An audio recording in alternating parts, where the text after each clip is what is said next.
Lucas has the slogan, the vision to see economic moats. So tell us more about that. Which moats do you find most attractively and how do you find them? So over to you. Thank you, Matthias. My name is Lucas Tomicki, and I am the founder of LRT Capital. We are an equity hedge fund based in Austin, Texas, and we manage a little over $130 million as of today. Now, we are equity investors, and we focus exclusively on long-term investing in companies with durable competitive advantages. Ultimately, we believe that stock prices follow business performance, and so we focus on analyzing companies and picking stocks, not timing the market or any type of frequent trading. And we know we can't predict short-term market moves, so we hedge part of our market exposure by shorting market indexes. Now, I keep saying we, and what do I mean by that? The firm today is really three people. Myself, my CFO, Michael Needham, who has a CPA degree and has worked as an auditor before, and our junior analyst, Brett. Now, prior to starting LRT Capital, I co-founded and sold a software company that has built software for tracking legislation and campaign finance. After selling the business, I started investing my own money, and I launched LRT roughly 9 years ago. So I have a long track record for you to judge me by. So how have we done? Well, I think it's fair to say that we've crushed the indexes over the last several years. Having said that, we are always looking for ways to do better and to improve. Overall, our strategy has delivered results more than double that of the S&P 500 index, and that is after fees. We had one negative year in 2020 when we suffered a substantial drawdown. And as a result of that, we had to rethink and redesign our risk management process. In early 2021, we adapted our current risk management process of applying index shorts as a form of hedge, whereas before we had been using long-term treasury bonds as a form of hedge due to their negative expected correlation to equities. And I'm confident that the changes we have made will give us much better downside protection going forward. Now, as I said before, we are equity investors, and we exclusively invest in companies with three characteristics. We're looking for a durable competitive advantage, some kind of moat. We're looking for growth and reinvestment opportunities. And finally, we're looking for management teams that know how to intelligently allocate capital. We think that ultimately stocks are claims on real businesses, and we believe that stock prices follow business fundamentals. So put simply, for exceptional stock market returns to occur, you have to invest in exceptional companies. And we think the most important part of any business, an exceptional business, is having some form of competitive advantage that can protect it from competition. Because if you have any profitable business, it attracts competition.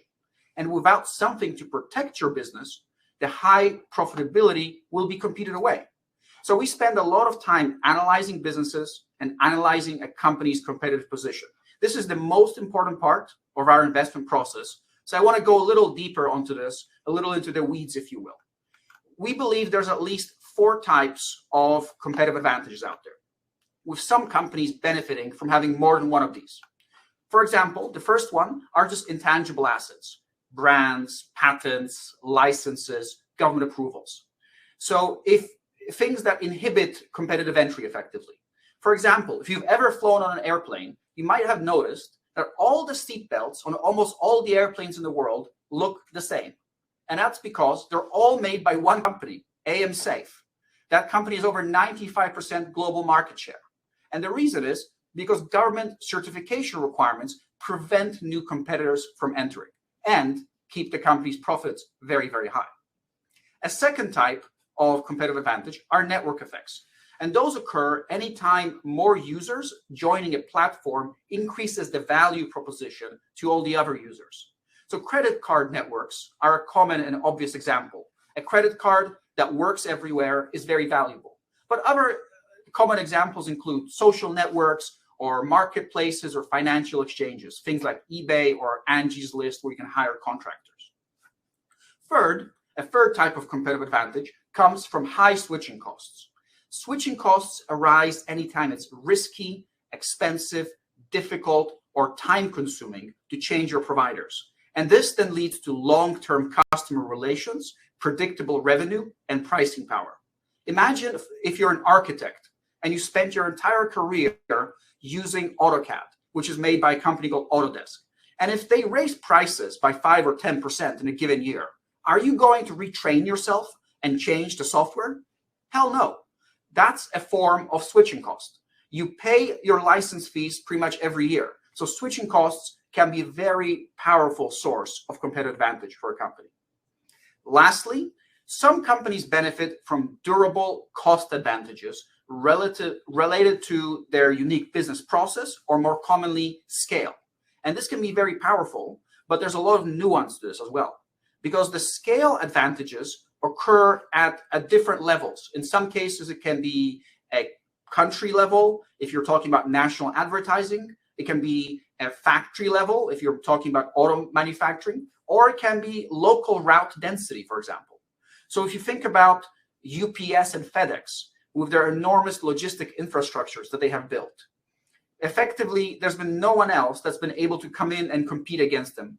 Even though DHL, which is a very good operator in Europe, has tried for years to break into the US market, and they've never been able to get there.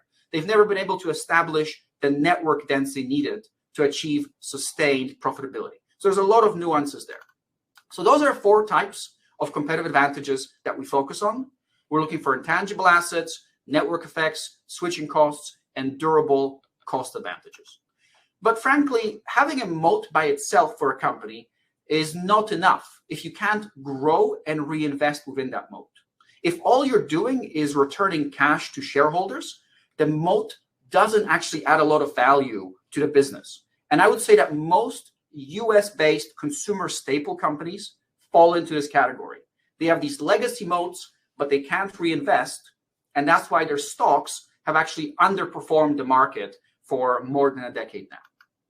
Lastly, if you do have a moat and you have growth opportunities from an exceptional business, you still need to allocate capital effectively. So you need a management team that knows how to intelligently invest in the business, how to grow the business, because ultimately management is the link between business value and shareholder value.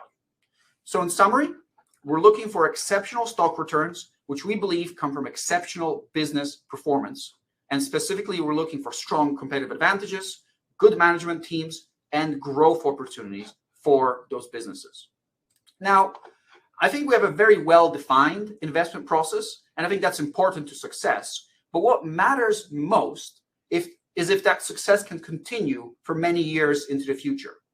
And we believe that markets are very, very good at pricing in quantitative information, financial data, or new types of big data, if you will, shall we say, counting cars in parking lots and satellite imagery to try to predict sales at a retailer. Those kinds of pieces of information that computers can analyze get priced in quickly. So any investment strategy that relies purely on quantitative information quickly erodes in performance. So the reason that we focus on moats and management is because everything we're doing is based around developing qualitative insights about companies, because these are much more difficult to replicate and arbitrage away with computers. And that is why we believe our investment process is going to be durable over the long haul. So I know I've told you a lot of things that sound very theoretical so far. So why don't we look at some practical examples? What does our portfolio actually look like? Currently, our largest investment position is Domino's Pizza. It's a franchisor of pizza restaurants, about 1/3 in the US, 2/3 globally. And the chart here shows the revenue and earnings for Domino's. And the main takeaway is this is a very, very resilient business. They've made money regardless of economic conditions. And it's very typical of the kind of investment that we seek. Our second largest position is a firm called Watsco. And this is an air conditioning distribution business that operates in the US, Canada, and the Caribbean. Again, it's a very resilient company, and they remained profitable despite the housing crash in the United States. And here are our current top 10 positions. As you can see, the portfolio is very, very well diversified. There's a pizza business there, Domino's, commercial real estate brokerage, Colliers. There's an aerospace supplier, Hexcel, a car dealership, Osbury Auto, and so on and so forth. There's really no common theme here, except to say that these are all exceptionally high quality businesses. And this is on purpose. This is by design. Because at LRT, we work hard to build the most diversified portfolio that we can. We have created internal tools for portfolio optimization, and I will be happy to give any of you a demo of these tools if you're interested. And we work very hard to minimize concentration risk in our portfolio and avoid being overexposed to any one factor in the stock market: large cap growth, small cap value, momentum, volatility, etc. And as I've said, we have these proprietary tools that we built, and we build the portfolio, we manage the portfolio in a systematic way. And I think this systematic process is a big part of our success and a big point of differentiation for our firm. So with that, why invest with LRT besides our strong historical results? I think there's really three main reasons. Number one, we offer a very high degree of transparency to our investors.